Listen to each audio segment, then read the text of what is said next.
Kevin Hart has been making his press run lately to promote his up-and-coming film, Fatherhood, which will be streaming on Netflix this Friday. In a recent interview with the Sunday Times, Hart spoke on cancel culture and how no one should expect perfection from anyone. Hart has been canceled several times in the past and acknowledged this and stated if you allow it to have an effect on you, it will. After Hart's comments, many took to social media because they felt that cancel culture didn't apply to Kevin, and some would label Kevin as unfunny. This would prompt Kevin to jump on Twitter to defend his career.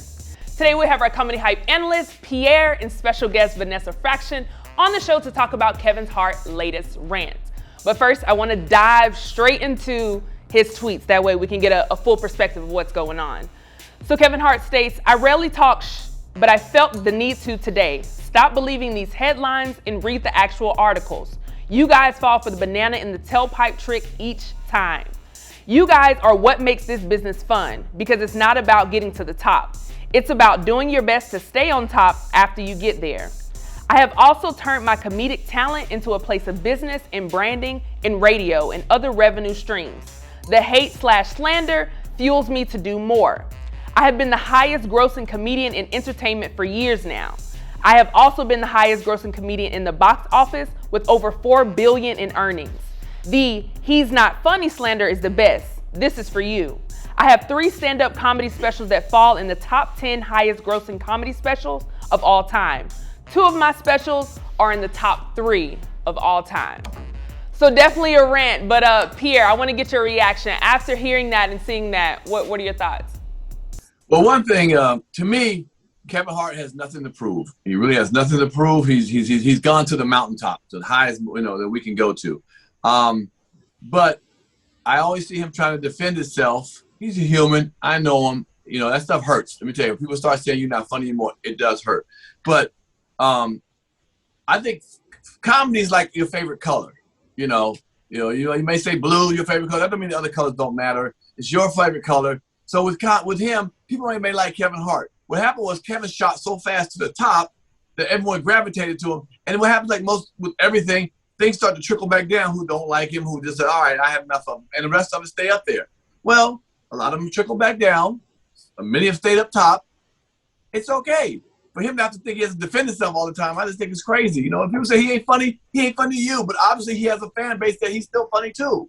I don't know why he feels, I guess, because I'm a human too, he feels like he has to defend himself. And those numbers don't really mean much as far as funny. Who's funny? Because hell, P. Diddy sold more records than Rakim.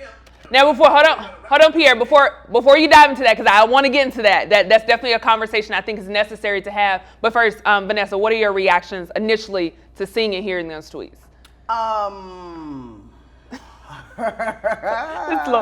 It is tough when you listen to the people, and I think that Pierre was about to get on this, so I'm just going to go ahead and say it. There's a difference between funny and marketability. You know what I'm saying? Like, it's great. You're marketable. You're making the numbers. That doesn't mean that what you put out was funny. I might have been curious to see what you were doing because you're marketable, and then I watched it and said, oh, this ain't shit. Right. Or like, oh, that was cool. You know what I'm saying? Or whatever. And so that begins to change. I personally think I love when Kevin is just being Kevin. You know what I'm saying? As far as like when he's roasting or just having conversation, or even on his new show, Celebrity Game Face, where it's just his personality. Sometimes when they say go and it's a movie and this is what I think is fun, like you're almost overthinking it. And I think that people have a right to their opinion. Right. And if you're getting the numbers and you're living the lifestyle that you want to live, at some point you just have to go be happy. Right. Now, Pierre, I want to come back to you because you brought a great point. So my next question is, do the numbers matter? Because in his rant, he talks about, hey, cool, you don't think I'm funny, but when you look at my numbers say otherwise. So if your numbers are at the highest of what Kevin is saying, does that necessarily mean that you're funny? Pierre, I'll start with you. No, look, for personal choice of someone liking somebody, you can like who you want to. I don't care if you're the richest, famous, most popular comic. If I don't think you're funny, I don't think you're funny. And I have a right to say that. Him trying to defend it by saying, man, I make so much money, I got so many awards. I don't give a damn what you got, brother. It's either I like it or I don't. You cannot be famous and I like your ass. There's people who crazy about me, think I'm funny as hell. But I don't make nowhere near the kind of money Kevin Hart does. Does that disvalue my fan base? Because I ain't huge, you know what I'm saying? So no. I have a right to say I don't like your comedy, or I don't like it anymore, it don't work for me, or it never did. You have a right for that. Like I said, I don't go trying to make people fans who weren't my fans. If you don't like me, that's fine. I hear in the comments, you whack, you what, whatever, brother. I'm going to still do it for those who in the comments say, that boy funny. I like Pierre. Pierre hella funny. I'm working for you. If you don't like me, I ain't working for you. So you can say what you want to. But I got to work for those who like me. If you think I'm fine and sexy and funny, then I like you always gotta throw some looks in there. Right. Always gotta throw some looks in there. Vanessa, what are you? I'm working for me, and I don't need anybody to and I do understand the human side of it, but even as I think Pierre was saying, like, I don't have the numbers, and I still know that I'm funny. Right. So once you get the numbers, I think that it's a difference between throwing numbers out, which numbers don't lie, but numbers also equal curiosity. Numbers equal interesting. And those things don't necessarily equate to funny all the time. There could have been a point in time when you cracked me up. And as you continue to evolve, I want to keep watching you. But there might be a point where I'm like, oh, I don't rock with him the same. Because things in my life are different or blah, blah, blah. There could be many reasons why someone is not completely rocking with you the way that they did. But the fact that they're clicking you, I think that's a reason for applause, as he's saying. And then you got to kind of, you can't get, well, I guess in his world you can have everything, and so I guess you want everybody to say that you're funny, plus do the numbers, plus this, plus that. But it's like, sometimes it's like, be happy with the fact that we want to see you, and sometimes it works and sometimes it doesn't for us, and you have to be okay with the applause and sometimes the it could have been better. What the hell happened to constructive criticism? That one wasn't a 5 to me. That one was like a 3, dog. That was like a 2. You know what I'm saying? Everything don't work every single time, and that's okay, because they keep clicking and waiting for when it is for them. And I think that's the reward in it. They're like, okay, I'm gonna keep clicking on this brother until it gets funny to me again. Right. And go ahead, Pierre. Yeah, and constructive criticism is nice, but Vanessa, on social media, it ain't no damn constructive criticism. Sometimes like you corny, you whack, homie. Ain't nothing helping you out. Just you whack, you ain't funny. But what you have to understand, and Kevin knows this. At heart, he knows. He's done did it all. He done reached the top, brother. You're gonna get it. If you expose yourself to that big of a platform, you're gonna get the negativity. Okay, trust and believe. You know, before I got on Comedy Hype, I heard 2 people might say I wasn't funny. I've been on Comedy Hype. I've heard 3 people say I ain't funny. So right, I think but that has a point if he's talking about numbers. It's numbers. You know what I'm saying? Maybe you're just hearing more of those people speaking out like you whack or you this and that, and you've tuned out all the people that are actually saying like, I still rock with you, you still funny, blah, blah, blah, blah, blah. Now the second part to this conversation is the cancel culture. And I want to get both of your perspective on what you think about cancel culture in comedy, because as of recently, Kevin Hart has come out, as well as Cat Williams, about their perspective. Kevin Hart is more on the side of like, F cancel culture. You know, it's just like this thing where it's just get rid of it. He hates it. But Cat is more on the perspective where he feels, you know, if you're really good at your craft and you really understand your craft and you're really in it, then cancel culture isn't going to have an effect on you because you're able to move how you need to move to still make it happen. So I guess I'll start with you, Pierre. What are your thoughts on cancel culture today in comedy? I don't like it. I'm gonna be honest with you. I don't like it. You know, it's funny. Cap made a comparison to sports and the goal being lowered and out of bounds and all that. First of all, you can't even put that together, because first of all, sports had rules when it started. Comedy didn't have rules when it started. We're putting rules into it now. It wasn't like that before. So, I mean, there was one time in the NBA, I don't know if the crowd knows, but Wilt Chamberlain was dunking on the players. He was dunking so much that he took it out of basketball. The white boys couldn't handle that. But there's a backlash, and so they brought it back in. So now ball players get the dunk. And same thing with comedy. You start eliminating so many things you can't say or do or whatever. Yeah, it sounds cool, but you can twist it around. You should be able to do that. But, you know, it's not fun anymore. Even like a lot of times in sports, a lot of people don't know that basketball viewership is going down. Football viewership is going down because so many rules. You can't touch somebody. You can't hit nobody so hard. You can't grab somebody. You can't touch. All that's being changed, and it's losing the feel of the game. Like in basketball, now everybody, even big men, got to shoot outside jumpers, 3-footer. You know, three-point shots. The game has changed so much, and is it as enjoyable to watch as it was before? Well, it depends on who you talk to. Like, you know, I'm an old head. I like the inside game. They don't have that anymore. Now it's all 3-point jumpers. Even, you know, ball players with 6'7" got to shoot from way up 3-pointers because you can't come to the inside because you get touching everybody. So back to the point saying, I don't like the cancel culture. If you don't like that comedian, don't support that comedian. That's it. If a comic says the N-word all night long and you don't like it, don't go see him. but don't have the venue shut him down and not let his fan base go see him anymore. It's absolutely ridiculous because you don't like that word or you don't like the situation. Just let the comic do itself, and you don't have to be part of it. That's how I feel. What about you, Vanessa? What are your thoughts on cancel culture? I don't mind. I mean, you know, I think it's a difference between canceling and accountability, and I think some people don't want to be accountable for their words and for the evolution of themselves and society. We talked about comedy not being fun anymore because it has all these parameters and all this stuff that you can't say. But what about the audience who is saying this isn't fun for me anymore because you're calling people names, because you're singling out a group of people, and I feel isolated ostracized in the group because you're saying these crazy things. And yes, I can choose to not go see you. But if you're continually on a billboard or continue on this and that, I have to be constantly reminded about your rudeness and craziness. And to me, cancel culture exists to a certain extent, because when you're good at what you do and people do like you and you have a fan base, there's certain comedians, it's not that you can't perform. Go find a, you know what I mean, go get a building, lease it out, and go do what you do. Cancel culture means that there's certain places that say, I don't F with you no more because this is the way that you were rocking. You didn't give a legitimate apology and you haven't shown that you've changed. You know what I'm saying? So it's like, it's not saying that you can't work anymore. And I think that it was Kevin that used the example of you go to jail and that was your punishment, and then you get out of jail and people don't want to hire you.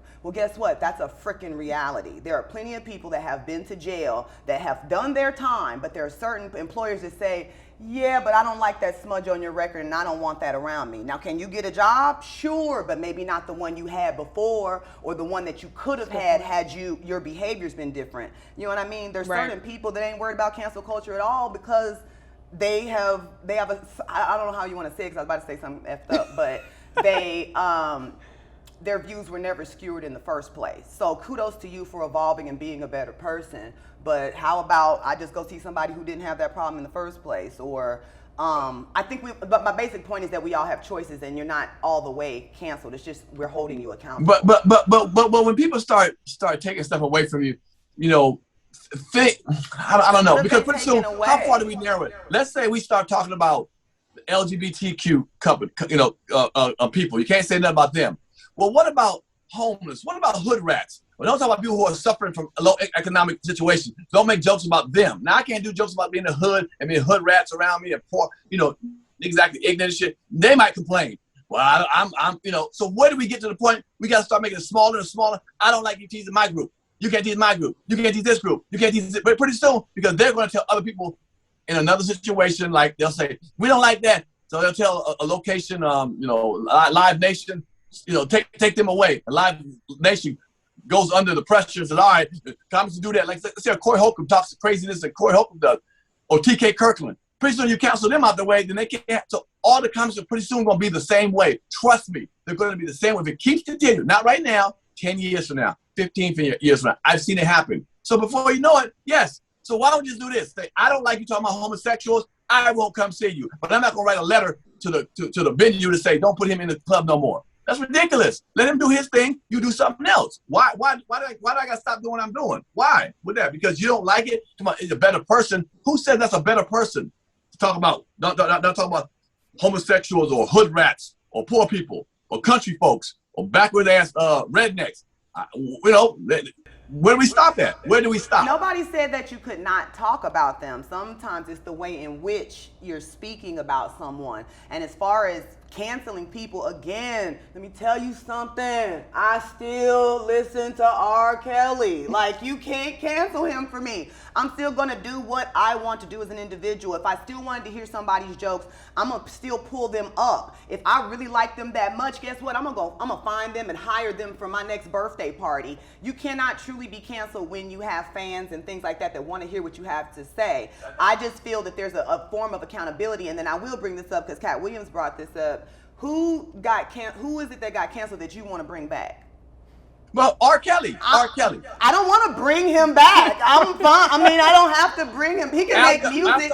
After R. Kelly. And nobody's stopping him from singing and making a record. After he gets out of jail, he won't be able to go to certain venues. But some venues will not let him go in certain venues when he performs. That's fine. You can't go in certain venues. That's not fine. It is okay. I'll tell you what, I wouldn't hire him. Even though I listen to him at home, sometimes I'm not going to call him up and be like, come play my venue. Okay, but you know what? There's a fan base that want him to play, and then they will hire him. Is what That's fine if you don't do that, but don't go and tell the company, say, don't hire him. Don't put him in that venue. That company made their own decision, and I have a right to say I want to boycott this person. And if you keep on messing with them, I'm gonna boycott you too. And they can take it seriously, or they don't have to. There's plenty of people that say, I don't care about your pushback. We're not doing that. You know what I'm saying? Like, there's plenty of organizations that still support unpopular. There are a lot of organizations that still support the unpopular opinion, or else, you know, there's certain politicians that wouldn't still be getting money. So talk to a guy to do what you want. Isaiah Washington. Isaiah Washington was a great actor. You saw what happened to him. He said the F word on set, and he ain't worked on a regular network TV, or he ain't really been working like this since then. He's done a lot of other things that are unpopular, and if he were on certain shows, there's certain shows I maybe wouldn't watch because of the way that he behaves. And that's why they take it into account, where if it's enough people and they say it's not worth it to have you on here, I'd rather get rid of you. There's other actors, there's millions of people in this world, and yes, your talent is special, but I can pull in somebody else with a special talent who doesn't have all this business going on. Shit, you know what I mean? Like, you're easier to work with. You know how to keep your opinions to yourself, or keep them in a way that doesn't affect the bottom line. You know what I mean? And I think in terms of what's going on in society, people are saying, I don't want to do it like we used to do. We know better, and so we should do better. And in order to do that, sometimes you have to start holding people accountable. Now, do we get it wrong sometimes?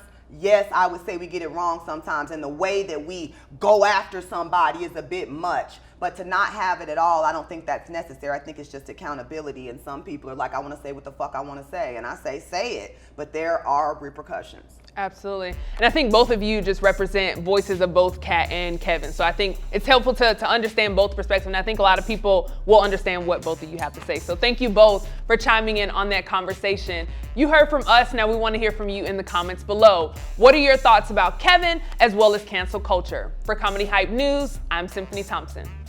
Put it in the comments. Put it in the comments. Protect Black culture.